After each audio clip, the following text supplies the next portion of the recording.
Hi, everybody. My name is Raj Khera from morebusiness.com, and welcome to the podcast. Today, I'm joined by Dr. Jeff Kaplan. Jeff, a quick introduction. Hey, how's it going, Raj? Great to see you again. Good to see you. So just for background, everybody, this is my best friend for decades. Jeff and I actually met many years ago in Mrs. Lavick's sixth grade class when we both moved to the same neighborhood together. That was a while ago, and we have kept in touch, and we're very close. And as our careers have evolved, Jeff into executive coaching, mine into business, we actually found quite a few overlaps in what we're doing now. And today, we'd like to talk about leading with purpose because it's such an important part of management and success. And so Jeff, that's actually one of your keynote talks, Leading with Purpose. Can you tell us a little bit more about what that means to you? Sure. Well, there's two aspects of it, right? So there's leading with purpose for yourself. Why do you do what you do, right? And then there's leading with the organization's purpose. And with regard to the second one, it's making sure that what you do, how you speak, how you make decisions is based on the organization's strategy, mission, vision, values, and priorities, as well as its employees. With regard to the first one about purpose, about your purpose, whenever I do a training, I always put like the mission, the values, and the vision of the organization as like the second slide, right? And I encourage leaders to every meeting they have to make sure that they're reminding folks all the way throughout the sort of chain of command to help connect the purpose of what they do and how it serves the larger organization or its mission. Well, that's really important, is to make sure that the purpose is really something that resonates with yourself. Is there some overlap between passion and purpose, or like how does someone define what their purpose is? Because sometimes we feel a little bit lost, honestly. How do you find what your purpose is? Well, it's funny you say that. I think particularly in the last couple of years, I think more and more people are feeling lost. I mean, one of the things I think the Great Recession has done is it's had people reevaluate. I can't tell you how many people, including 2 days ago, have been telling me lately that they're reevaluating. They want to do what they've been doing, if they want to work where they've been working. So it's a great question. Many years ago, I used to recommend this book, The Calling, which was really it was a book about, but also exercises to really get in touch with your calling. So one of the things I would recommend to folks is connect with a coach, or it could even be like a friend or colleague, like sort of like in our relationship, and really, ask somebody like, why do you do what you do? And then like, well, what's important about that? And, sometimes by asking the question, well, why, even though why is usually not a great question. In this context, it's a fantastic question, because if you keep asking the different levels, eventually you get to the core of why you do what you do. Mm-hmm. And so that ties back into the purpose, right? So how do you align your purpose with the larger purpose of the organization? Sometimes those don't fully align. So how do you find that common ground? Yeah. So first, are you the CEO or are you somebody other than? Well, let's say we're talking to the executives right now, and then maybe we'll have a follow-up on if you're not an executive. Right. So, first thing before you even start with an organization, you want to check out their values, right? Their culture, not what they say it is, but what it really is. Talk to people on the ground floor. And obviously, if there's something that doesn't sit well, you need to kind of check that out, right? It's funny you say that, Jeff, actually, because one of the things that I remember, when I was a CEO and I would interview people, the ones that I really wanted to hire would ask my staff, hey, what's Raj like to work with? And my staff would come back and say, well, so they're asking me what you would like to work with. And I'm like, well, I hope you're honest, first of all, because I don't want anybody to think one thing and then come in and experience something different. So that was actually really interesting. So that's a good question if people are thinking about asking, like, what is the CEO like to work with, right? Well, right. It's the people and the culture that's embedded into the walls, right? Because I say you want to find out, for example, about your reporting manager, but remember that can change in a blink of an eye. I can't tell you many people who, went to work for an organization because they really respected the leader and then the leader was gone in 3 months. Right. And so you really want to kind of check both things out, but it starts there. There are gray areas at times, right? Where, you may not be agree with, for example, all the decisions that come from the top. You might be thinking it's going the wrong direction. But, I would say at least 8 times out of 10, you should be able to resolve that. Right. And then, if you need more information, if you need to have a conversation with the decision maker, because at some point you need to embrace the direction if you're not the decision maker.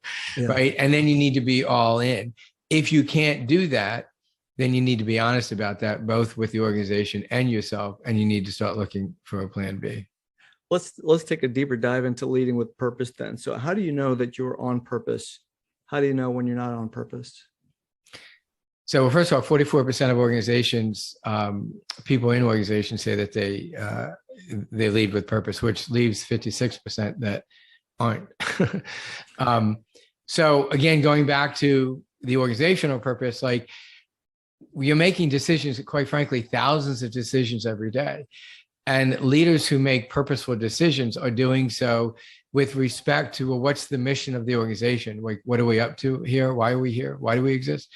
Right. And what are the values? Like we say that these are our top 3 values, for example. Right. So an example very recently is the CEO of a construction company, $500 million construction company in the Northeast, decided he was going to change the helmets that the pavers wore when they were out on a job, right? They had helmets, right? And the helmets had been industry standard and fine. They met all the requirements.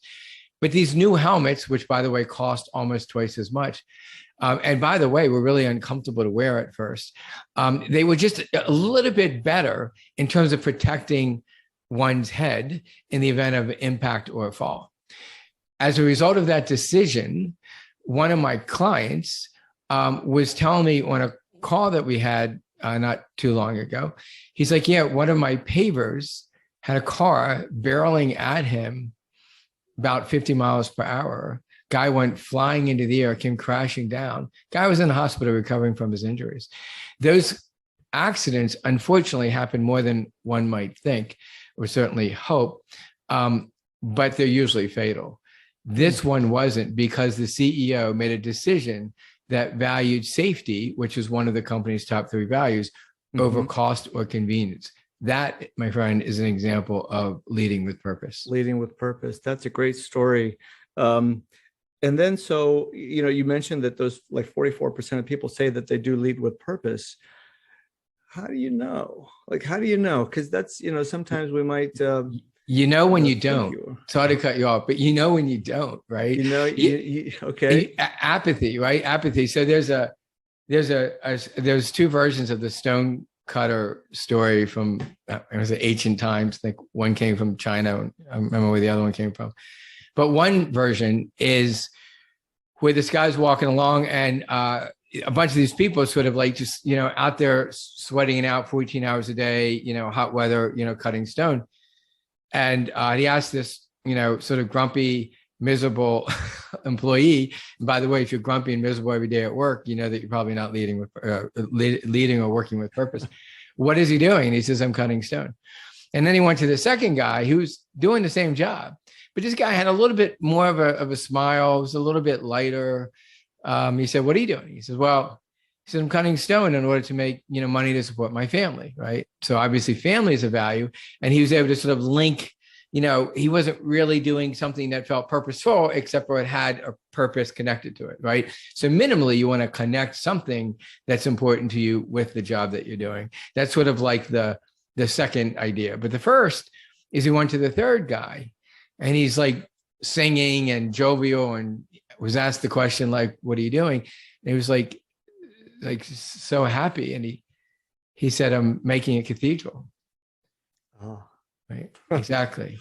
Yeah. It really connected with the purpose. He was really joyful that he was, he understood the big picture and his role in it. Yes. And so as the leader, like it's your job, like, do the town hall and say, everybody see this picture. This is what you're doing. Yeah. Right. And this is the purpose it's going to serve. And here's why it's important to us. And here's why it's important to the end user. Right. And then finding different ways every day to help people all, again, at all levels of the organization and across roles and responsibilities to link what they do with the larger purpose. Now, listen, I get it. It can feel different if you're making decisions about sort of which populations to say yes to and which to say no to in terms of support versus, say, sweeping the floors.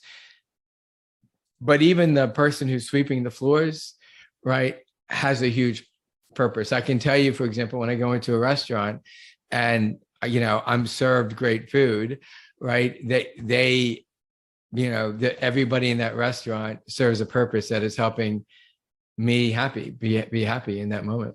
Mm-hmm. Yeah. Yeah. So there's a leading with purpose that way too. So now tell me, give me an example of what leading. So you gave the story of the helmets. So clearly the one of the company's values was safety. How do you get your entire team, your entire staff to really embrace the purpose of the organization?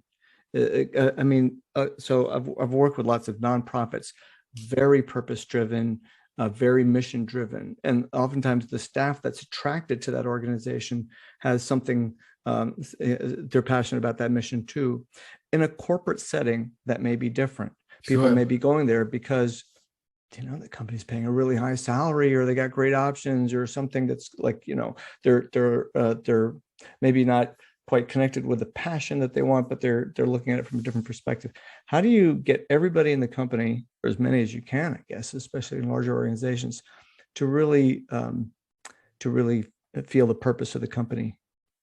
Yeah, it's great. So first, I came to mind is show them, don't tell them, right? And there's different ways you can show them. So, Wegmans, it's been a while since I stopped tracking this. I know they're not number one right now, but they used to, for many years, be number one place to work, right? In terms of, satisfaction by the employees.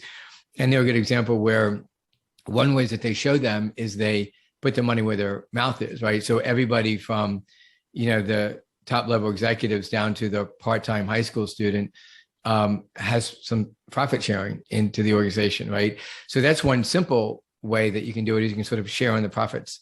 Another one is to ask for their input, right? So as the CEO, one of my 5 tenets of a heart-based leader, one is purpose, but another one is engagement, right? And so as a CEO, are you sort of hiding out in the C-suite, and just meeting with, the folks at one level down, or are you out walking, if it's Walmart, are you walking into the grocery stores? If you're, manufacturing, are you visiting the different plants, right?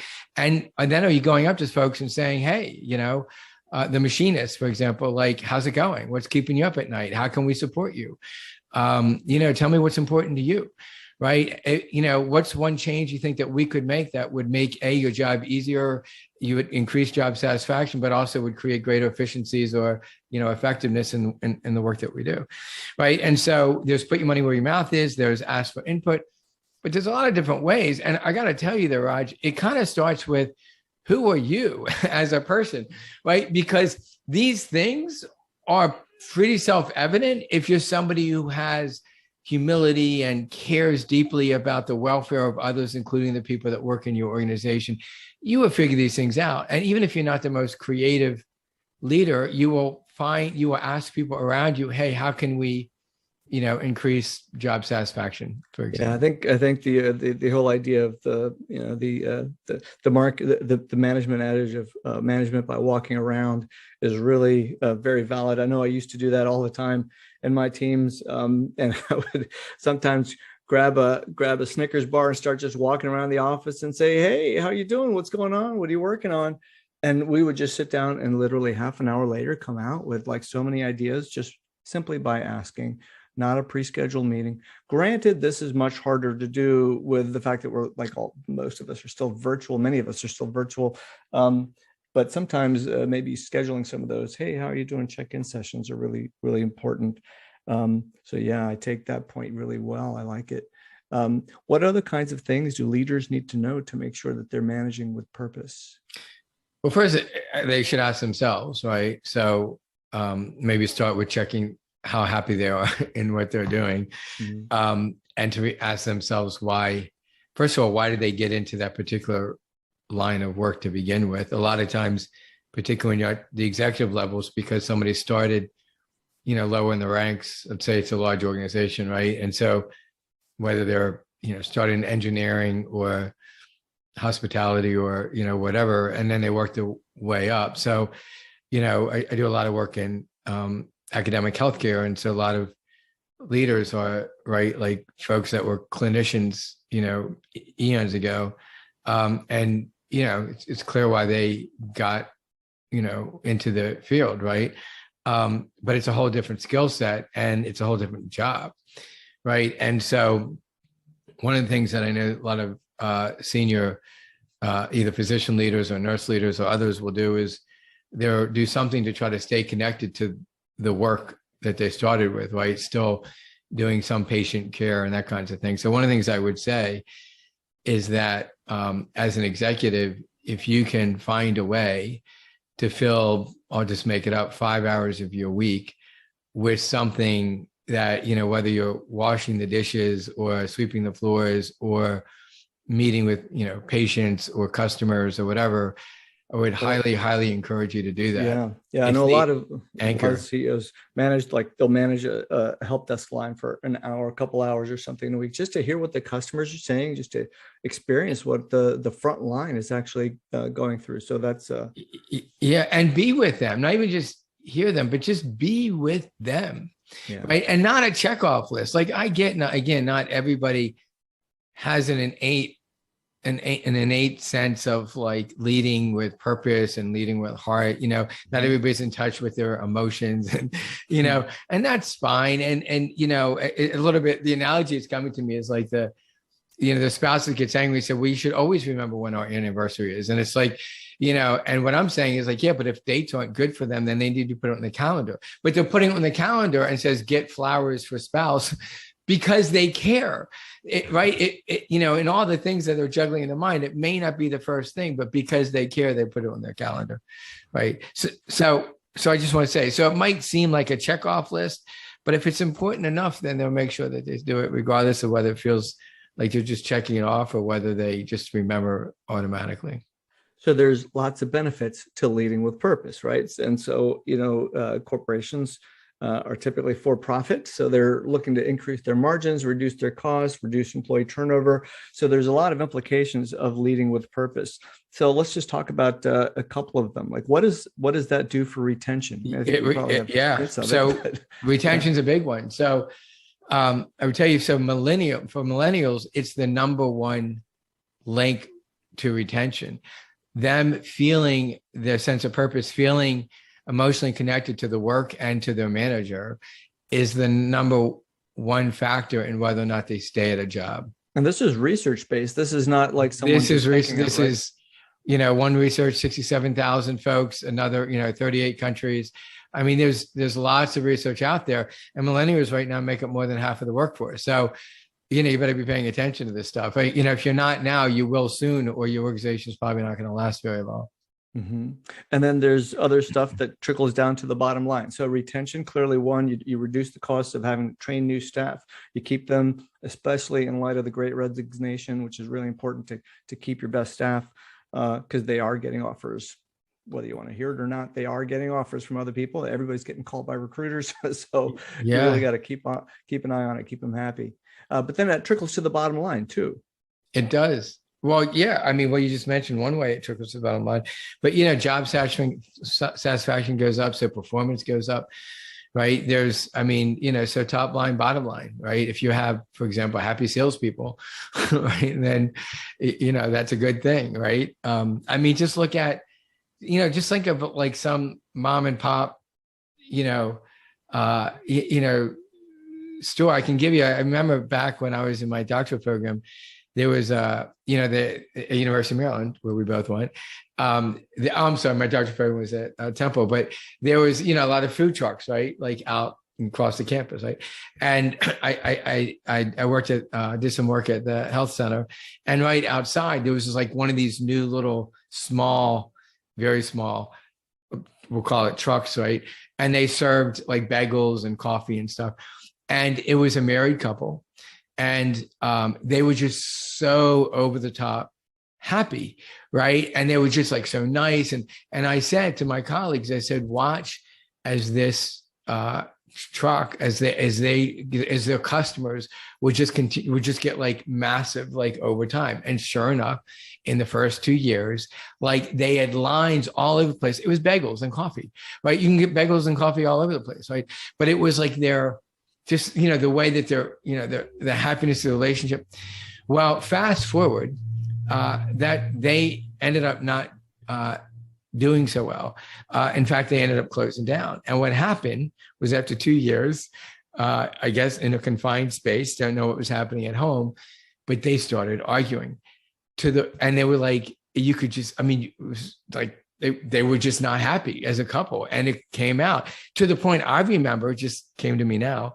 This is many years ago. Like I wrote on a napkin, like some silly thing, like, I don't know, like, like it's all okay or something, like, and I literally hand them some note, like cheer up, it's okay. Like I was feeling bad for them.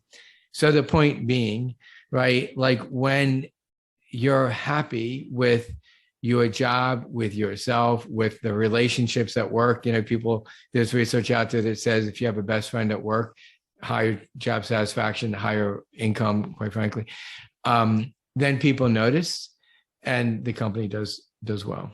Yeah. And quite the opposite if you're not really happy, because that'll affect the way you talk to your customers, the way you talk to your staff.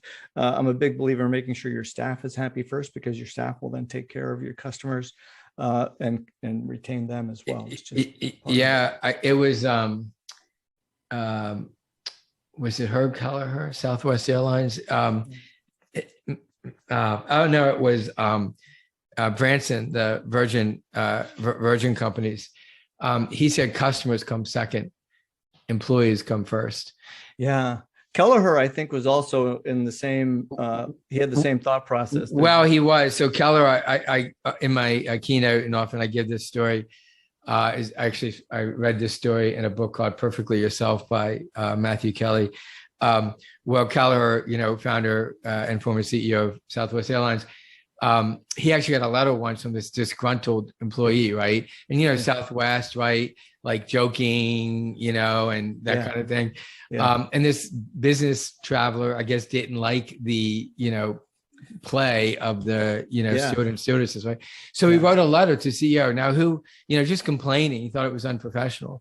Yeah. And Herb wrote back. He's kind of a busy guy, right? CEO. He actually writes back to this disgruntled employee. Yeah. And he stuck up for his employees with 4 simple words. Yeah. We will miss you. We'll miss you. I know the story is a fantastic story. And I think that is a perfect example of leading with purpose. So, well, exactly. Yes. Being really clear, right? Because their thing, they had 3, their top 3 values was, like happy, happy customers, time, right? Like being on time, right? And cheap and expensive flights. And real quick, and actually, this is a really good example. I said purpose is linked into decision making. So at one point, if you look at where they have hubs, you notice that they don't. I think they still don't have one in San Francisco. At least they didn't for the longest time. And they were offered to have a hub in San Francisco, which would have brought in, tons more revenue and all that kind of stuff. He chose not to do it. Why you want to guess why they chose not to do it? Tell me. Right. Well, there's a lot of fog in San Francisco, right? And so they couldn't guarantee being on time. And that was one of their top 3 values.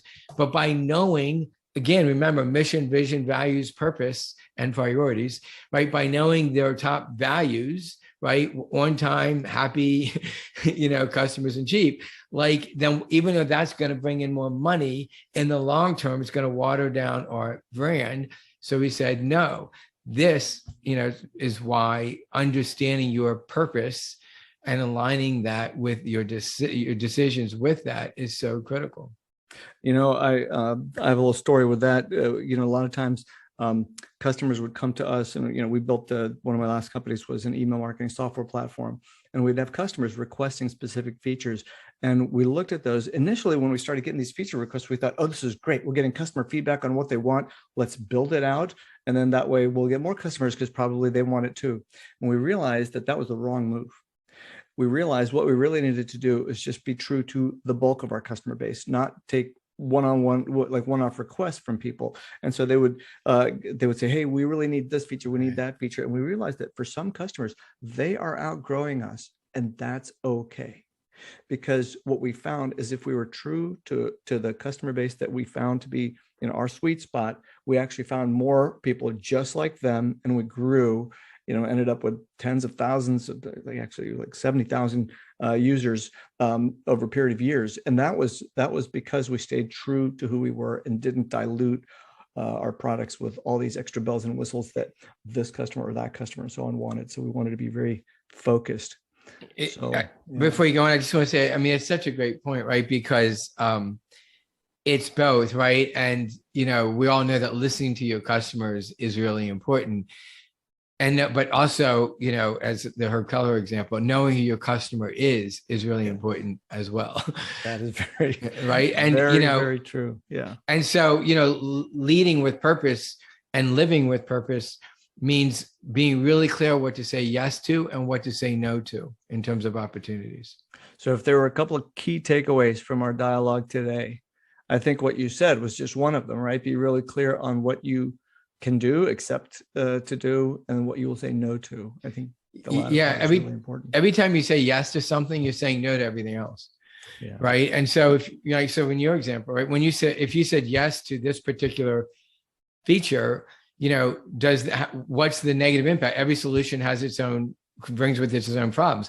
Make sure that the problems it brings with it can either easily be solved, or B, if they can't be solved, but they can sort of be mitigated, make sure it doesn't water down your key purpose. I mean, if there's one, I know this whole thing is about purpose, but like when you think about the last, whatever it's been 40 minutes since we've been speaking, like it almost like a stacking the deck, it just gets more and more clear, like why purpose is so important, because it dictates the decisions that you make, which decides the sustainability or not of your company and job satisfaction and all the other good stuff that comes with aligning your purpose with the work. Well, there you have it. Some useful points to consider if you're struggling with leading with purpose to help you get back on track. Jeff, thanks again for your time today. Really enjoyed our conversation, and we will connect soon. Thanks. Great to be here, and I'll see you soon.